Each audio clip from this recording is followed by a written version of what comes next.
So now we get to the chart for the Aquarius full moon, and there are a couple of things that I want to kind of highlight. So the first thing is that the Sun and the Moon will be trine to Black Moon Lilith. Now, Black Moon Lilith is a point, a hypothetical point in the Moon's orbit. So it's essentially where the darkest part of the Moon. It's like the dark face, or the sort of the dark part of the Moon, and this is often what is most unconscious or repressed in us, and it's often where things that can trip us up, or where we can sabotage ourselves, reside. So it's interesting that the Sun and the Moon will be trining Black Moon Lilith. It suggests that there's an opportunity here for us to perhaps see these unconscious habits, perhaps through this flash of insight that we were talking about with Uranus, where we suddenly things are illuminated for us that we didn't see before, and it then allows us to perhaps identify and work with some of our more repressed or shadow energy that could then lead to enormous growth and the overcoming of certain self-destructive or destructive kind of habits or tendencies, if you like. So a lot of potential here for breakthroughs, personal breakthroughs. Also, Venus and Jupiter will be in opposition to each other, so they're kind of reaching opposition to each other. And it's interesting because if we go back to February, when we had the Aquarius new moon, Venus and Jupiter were in conjunction to each other. So they're now almost kind of going from their new moon phase to their full moon phase with their opposition. So very much mimicking the luminaries when they go from conjunction, which is new moon, to opposition, which is full moon. So I think there's something here about the need for adjusting, where we see ourselves being self-indulgent, perhaps kind of getting into bad habits that, although pleasurable, might actually prevent us from kind of growing or moving forward. There's a lot in this full moon about the need for self-discipline and self-control. Aquarius itself is a very, as I say, detached, emotionally detached sign, and suggesting the need for us to analyze our behavior a little bit, consider, where there's room for improvement, if you like, and part of that might be in not indulging or overindulging some of our kind of vices. So overeating, overspending, perhaps not, getting a little bit lazy, escaping into fantasy land, etc., etc. So there might be something in that that you want to sort of take note of. And it's interesting because Venus is just newly ingressed into Virgo, which is quite service orientated, and I think it fits quite well with the Aquarius moon, which is so much about service to the whole, not service to self, but service to the whole, or to the group, or to your tribe. So that's kind of interesting. We're pulling away from the energy of the conjunction between Mars and Venus, as they sort of go their separate ways. They're now in separate signs, and Jupiter is it's literally on the cusp of Pisces, and is about to regress back into the sign of Aquarius, which is where it was until around about the 14th of May. So this might be very important for Bitcoin in particular, because it was the day after Elon Musk's tweet when we had that huge crash in Bitcoin that led to the start of what was seemed to be a kind of a bearish, possibly a mid-cycle slump, but also, some people think it was the start of the Bitcoin bear market. So Jupiter moved from Aquarius into Pisces, and now it's going to be returning. So it's retracing its steps, if you like, because it's retrograde.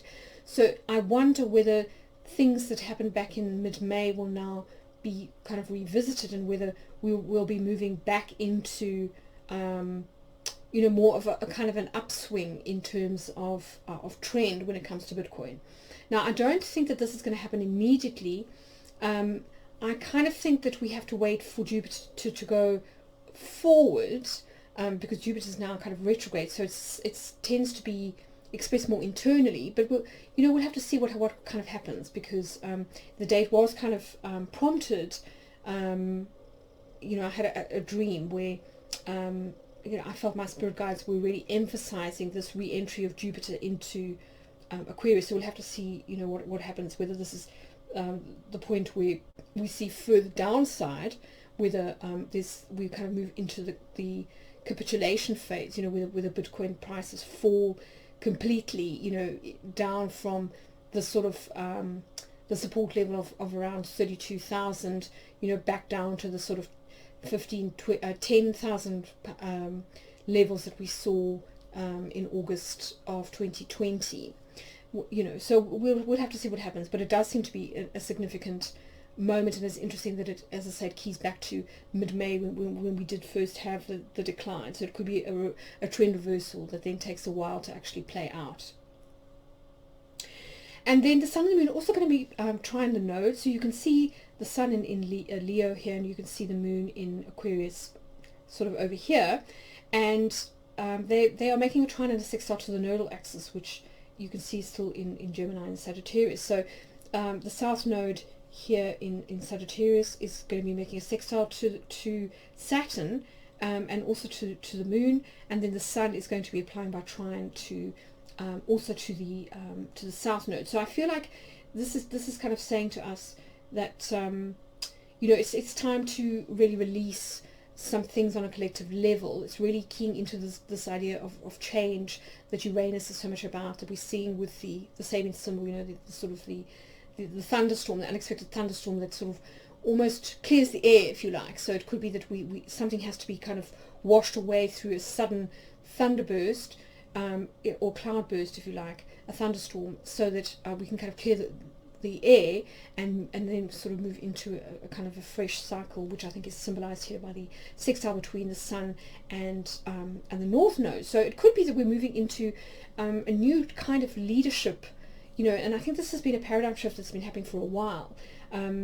I remember posting about this idea of leadership service a couple of years ago, and I think we've been gradually moving towards that new archetype of the leader, and it's something that I think is so well represented in human design, with the evolution from kind of the sort of the feudal system, which is epitomized in the kind of manifestor versus the generator, the sort of like the lord and the slave, if you like.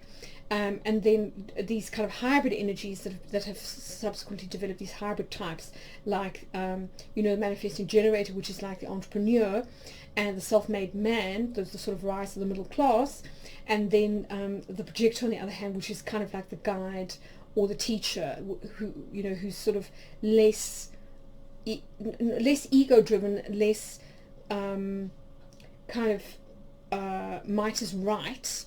And it is much more about kind of a subtle penetration, a subtle persuasion, if you like, helping people to kind of make shifts on a much more sort of gradual or subtle way, where perhaps the person doesn't even realize, that they are being kind of nudged in a certain direction.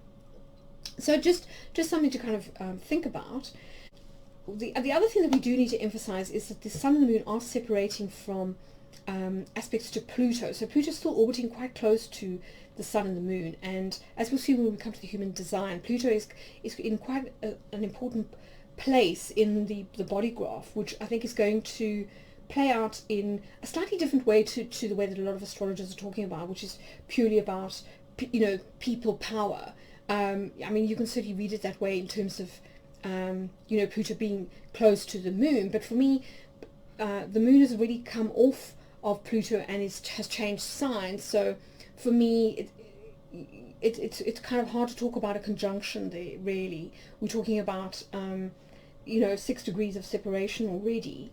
But even so, I think Pluto is going to play into the energy of this full moon because of its approaching sextile to Neptune. And as I said, Neptune in turn is going to be making a trine to Mercury on the same day as the full moon, so this energy will also be quite active. So we can see Mercury here in Cancer, and we can see Neptune in Pisces. So this for me kind of emphasizes the need to remain open to our more kind of intuitive promptings, our kind of non-linear ways of thinking, to the creative imagination, to promptings from, from our spirit guides, or from from our kind of our right brain, if you like.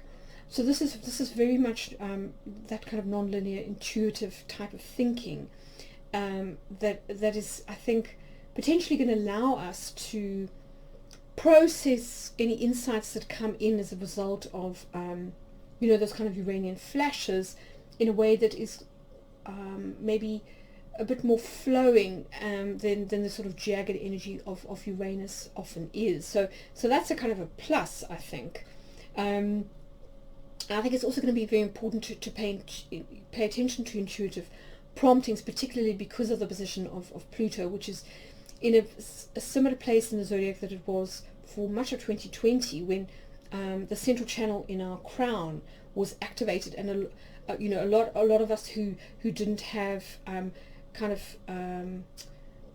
access normally to those sort of upper channels that connect the crown, up into the sort of the higher dimensions, actually got downloads and things, huge realizations about ourselves, about where we were sort of like, kind of our own BS, maybe where we were deluding ourselves, huge realizations and sort of awakenings about the planet, where we kind of find ourselves politically, where we might have had the wool pulled over our eyes, all of that kind of thing. So I think it's going to be very important not to be completely analytical and in that third eye, but to also really allow ourselves to be open to the more intuitive energies of Neptune and Pluto now, because of that Mercury-Neptune trine, and to really write things down that come to us now, because it could be that in a few months we suddenly realize that we've been given some very valuable information by our kind of higher selves or our spirit guides, or if you like, our unconscious, which I think could potentially help us to make some important transitions further down the line. Neptune and Pluto are quite slow moving planets, so we're talking about kind of long-term cycles here. So yes, just worth kind of bearing in mind. The only other thing I could say is that, Saturn is still coming off of the square to Uranus.